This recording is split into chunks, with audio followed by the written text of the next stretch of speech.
wabarakatuh. Kami dari kelompok 12 mata kuliah monopoli dan persaingan usaha akan sedikit membahas mengenai tata cara penanganan perkara persaingan usaha. Sebelumnya, perkenalkan, nama saya Pipit Nurida Supriyat sebagai pemateri pertama. Langsung aja, sebenarnya mengenai tata cara penanganan perkara persaingan usaha ini sudah diatur sangat jelas di dalam Peraturan Komisi Pengawas Persaingan Usaha Nomor 1 Tahun 2019 tentang tata cara penanganan perkara praktik monopoli dan persaingan usaha tidak sehat. Nah, di dalam suatu perkara pasti ada yang namanya sumber perkara. Sumber perkara ini digunakan untuk mengetahui dari mana perkara itu berasal.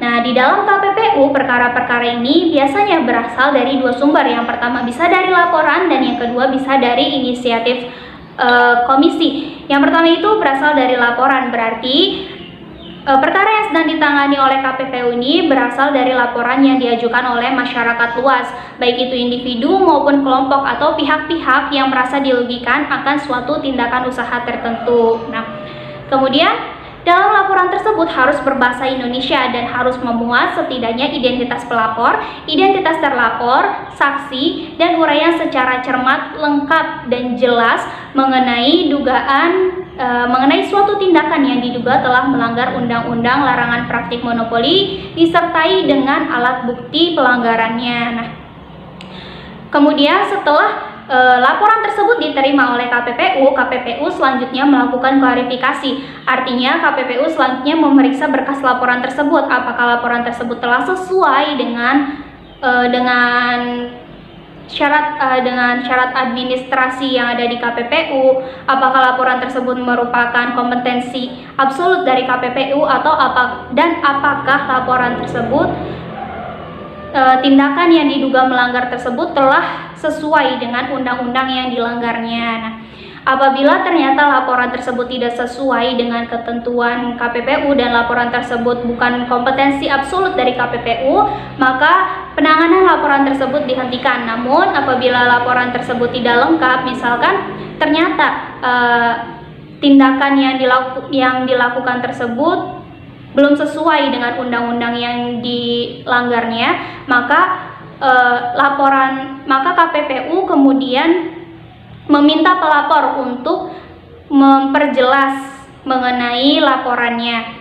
Namun apabila ternyata laporan tersebut sudah sesuai dengan ketentuan administrasi dan merupakan kompetensi absolut dari KPPU dan mengenai tindakan dan undang-undang yang dilanggarnya itu sudah jelas, maka KPPU selanjutnya melakukan penyelidikan. Dan sumber yang kedua itu adalah inisiatif dari komisi. Inisiatif komisi ini berarti KPPU melakukan suatu penyelidikan, pengawasan, penelitian, pengkajian mengenai suatu masalah. Nah, masalah atau perkara ini berasal dari mana? Perkara ini bisa berasal dari berkas yang kurang lengkap, laporan yang kurang lengkap, atau mungkin bisa berasal dari berita-berita di media massa.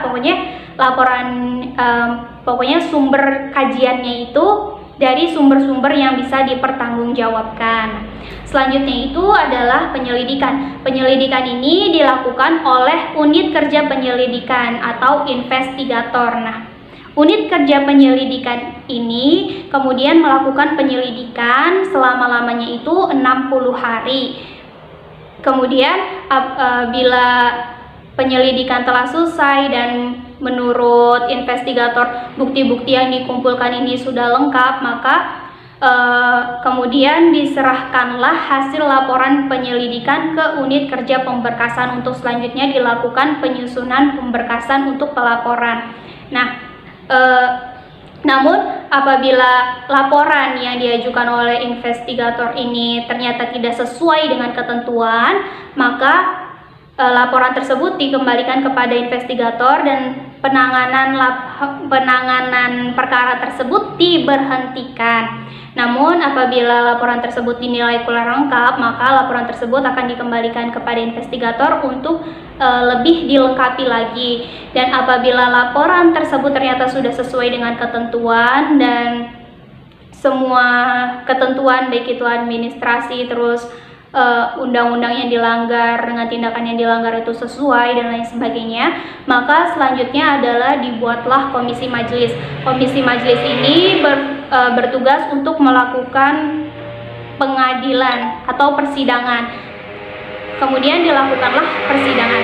Oke, selanjutnya saya Akil Baihaqi Feruzan sebagai pemateri 2 akan memaparkan mengenai alur sidang majelis komisi.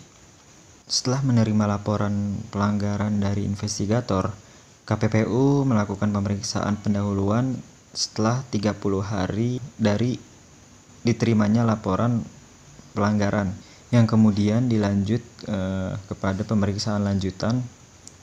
Pada pemeriksaan lanjutan, KPPU wajib memeriksa pelaku usaha yang dilaporkan. Diputuskan kemudian selama 30 hari. Pada saat KPPU melakukan pemeriksaan lanjutan, pemeriksaan dilaksanakan selama 60 hari maksimal. Dan kemudian setelah pemeriksaan lanjutan dilakukan, putusan dibacakan dalam sidang yang dijatuhkan pada persidangan terbuka. Selanjutnya pada pelaksanaan sidang majelis komisi terbuka pada saat pemeriksaan pendahuluan. Pada saat pemeriksaan pendahuluan, KPPU memanggil terlapor berdasarkan bukti-bukti dan terlapor diminta untuk memberikan tanggapan benar atau tidaknya laporan tersebut. Kemudian majelis komisi akan mempersilahkan investigator melaporkan dugaan pelanggaran atas apa yang ia dapat pada saat melakukan penyidikan atau pemeriksaan. Selanjutnya pemeriksaan lanjutan.